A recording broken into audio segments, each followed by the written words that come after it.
Hello everyone, welcome to S51 classes. आप सभी viewers का मैं S51 क्लासेस में बहुत बहुत हार्दिक स्वागत करती हूँ, तहे दिल से स्वागत करती हूँ। और मैं आप सभी स्टूडेंट्स को, आप सभी व्यूअर्स को ये बताना चाहती हूँ कि आने वाले चंद गवर्नमेंट एग्ज़ाम्स में जो हो रहे हैं और जो इन फ्यूचर होंगे, उन सभी एग्ज़ाम्स में ये वोकेबलरी वर्ड्स आपको बहुत हेल्पफुल होंगे।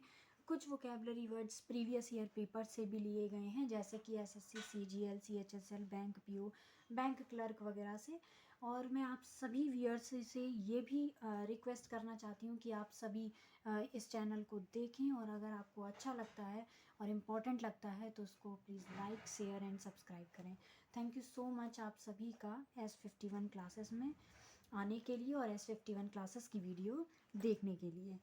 So let's begin our vocabulary session, and first vocabulary word is quarrel. Quarrel का parts of speech है noun। इसका मतलब है झगड़ना, विवाद करना। कि जब हम स्कूल में डिबेट करते हैं और डिबेट करने के बाद कोई हमें एक टॉपिक मिलता है और फिर हम उस मंच पे जाके उसको डिस्क्राइब करते हैं, उसको एलेबोरेट करते हैं। और जब हम एलेबोरेट करते हैं तो हम उस एक टॉपिक को लेकर खूब सारा अपना जो हमने जो भी रेडी किया है मटेरियल, और जो भी हमने मतलब उस पर तैयारी की है वो हम करते हैं। करने के बाद फिर क्या कहते हैं, जब वो एक समय के बाद वो टॉपिक ख़त्म होता है तो वो एक क्वेरलिंग बेस पर पहुंच जाता है, और हम उसको फिर डिस्प्यूट और डिबेट का नाम ना देकर उसको झगड़ा और विवाद हो जाता है उसमें दोनों पक्षों को लेकर। तो इसका फर्स्ट वर्ड है dispute and second word is debate. एंटोनियम्स है फर्स्ट एग्रीमेंट और सेकंड है एक्सेप्टेंस। कि जब सामने कोई व्यक्ति खड़ा हो और उसका पॉइंट ऑफ व्यू हमें अगर अच्छा लग रहा है तो हम उसको एक्सेप्ट कर सकें और उसको एग्रीमेंट कर सकें, और अपने जो टॉपिक है उसमें हम यूज़ कर सकें। इसका एग्जाम्पल है we have no quarrel with his methods. हमें उनके तरीक़ों से कोई भी झगड़ा नहीं है। सेकेंड वोकेबलरी वर्ड है असीड। असीड का पार्ट्स ऑफ स्पीच है वर्ब। इसका मतलब है मान लेना, सहमत होना। कि हम अज्यूम कर लेते हैं कि हाँ ये चीज़ ऐसे होगी, और हम सपोज़ कर लेते हैं, जैसे हम मैथ्स में करते थे कि कोई हमें अगर लेंथ, ब्रेथ या हाइट या कुछ भी नहीं दिया हो तो हम let the sum be x, let the length be x. तो इस तरीके से ये अज्यूम करना और सपोज करना। एंटोनियम है रिफ्यूज़, मना करना, और डिनाई का मतलब है इनकार करना। तो एग्जाम्पल है we are unable to accede to your wishes, कि हम आपकी इच्छाएं स्वीकार करने में असमर्थ हैं। थर्ड नेक्स्ट वोकेबलरी वर्ड है डिस्गस्ट। डिस्गस्ट का पार्ट्स ऑफ स्पीच है नाउन। इसका मतलब है घृणा करना, असंतोष पैदा होना। कि अगर हम किसी से घृणा करते हैं और असंतोष पैदा होता है कि हम उसके प्रेजेंस मात्र से भी, जब हम उस शक्ल देखकर बड़ी चिंचनी मस्ती है, तो इसका मतलब होता है डिस्गस्ट करना, हेट्रेड की भावना लाना, ऑफेंड की भावना। तो ये इसका मतलब है हेट्रेड और ऑफेंड करना। एंटोनियम से रैलिश, अट्रैक्ट। कि हाँ हमें उसका बिहेवियर अच्छा लगा या उसका काम अच्छा लगा तो हम उसको उसकी तरफ अट्रैक्ट हो रहे हैं, उसकी तरफ खींचे चले आ रहे हैं। एग्जाम्पल है I felt a mixture of disgust and pity. कि मुझे घृणा और दया का मिश्रण महसूस हुआ। नेक्स्ट वोकेबलरी वर्ड है फेयरवेल। फेयरवेल का पार्ट्स ऑफ स्पीच है नाउन। इसका मतलब है अलविदा और विदा लेना। जैसे स्कूल और कॉलेजेस में लास्ट ईयर में क्या कहते हैं फेयरवेल होता है, बच्चों के लिए फेयरवेल किया जाता है, ऑर्गेनाइज किया जाता है। तो ये उसी तरीके से है, अलविदा लेना या विदा लेना। सिनोनियम से गुड बाय, कि अब हम जा रहे हैं, इन फ्यूचर कभी मिलेंगे, तो एक तरीके से goodbye and departure. Antonyms है अराइवल, कि हाँ भाई ट्रेन आ गई है, इस स्टेशन पे आ गई है, अब आप चढ़ सकते हैं। इसका अपीयरेंस, की प्रेजेंस होना। एग्जाम्पल है he bade farewell to his countryman. मतलब कि उन्होंने अपने देशवासियों को अलविदा कहा। नेक्स्ट वोकेबलरी वर्ड है दर्द। दर्द का पार्ट्स ऑफ स्पीच है नाउन। इसका मतलब है कमी होना, महंगाई, अकाल। कि हाँ भाई कोई चीज़ महंगी है तो डेफिनेट वो उस जगह पर होती नहीं है, उसकी कमी है।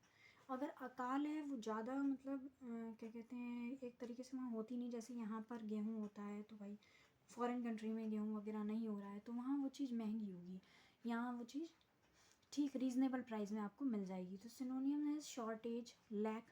एंटोनियम है अबंडेंस, प्रचुर मात्रा में होना, बहुत अधिक मात्रा में होना। Surfeit, excess. तो एग्जाम्पल है there was no dearth of paintings evoking love in the past. कि अतीत में प्रेम जगाने वाली पेंटिंग्स की कोई भी कमी नहीं थी। एंड नेक्स्ट वोकेबलरी वर्ड है ग्लोरीफाई। ग्लोरीफाई का पार्ट्स ऑफ स्पीच है वर्ब। इसका मतलब है प्रकाशित बनाना, प्रशंसा करना, उसको प्रकाश में लाना। सिनोनियम से डिग्निफाई, प्रेज।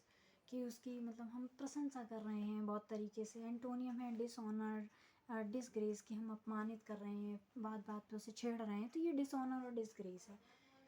एग्जाम्पल है music is use to glorify God, मतलब music is use to glorify God, कि संगीत ही एक ऐसा सहारा है जिससे हम ईश्वर को सजा सकते हैं, ईश्वर को प्रकाशवान बना सकते हैं, ईश्वर की प्रशंसा कर सकते हैं।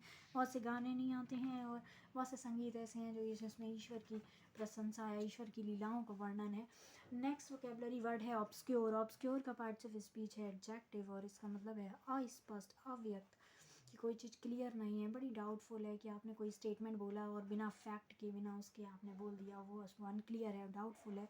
एंटोनियम से क्लियर, कॉन्फिडेंट, कि कॉन्फिडेंट वे में आप स्पष्ट रूप से कह रहे हैं। इसका एग्जांपल है his answers were obscure and confusing, उसके जो आंसर हैं वो बड़े ही ऑब्सक्योर, बड़े ही अस्पष्ट और कन्फ्यूजिंग से हैं।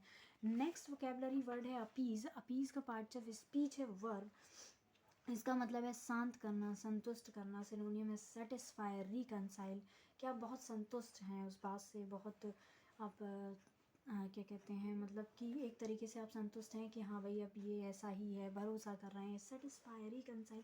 एंटोनियम से प्रोवोक, फ्रस्ट्रेट, कि चिड़चिड़ापन उत्पन्न करना, आप उससे क्या कहते हैं बहस कर रहे हैं और फ्रस्ट्रेट हो रहे हैं, अंदर ही अंदर कह रहे हैं। एक वो है कहानी कि जब व्यक्ति दिल की जो परेशानियां हैं, भावनाएं, वो बयां नहीं कर पाता, तो एक चिड़चिड़ापन होकर बाहर निकलता है, तो इस तरीके से प्रोवोक और फ्रस्ट्रेट होता है। एग्जाम्पल है they made an offering to appease the gods. They made an offering to appease the gods, कि मतलब जो ईश्वर है, ईश्वर को शांत करने के लिए उनको भेंट चढ़ाई गई, उनको संतुष्ट करने के लिए भेंट चढ़ाई गई। तो नेक्स्ट वोकेबलरी वर्ड है सर्वाइल। सर्वाइल का पार्ट्स ऑफ स्पीच है एडजेक्टिव, इसका मतलब है गुलामी, मतलब है चापलूस, तलवे चाटने वाला। एंटोनियम है बॉसी, कि बिल्कुल हिटलर वे में रहने वाला और ना किसी के आगे झुकने वाला। सेकंड है असर्टिव।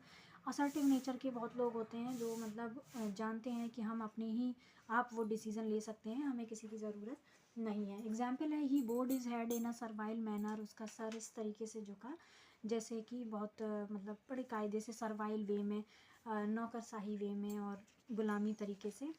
और नेक्स्ट आपका लास्ट पार्ट्स ऑफ स्पीच, और वो लास्ट वो कैब है ऑब्वियस।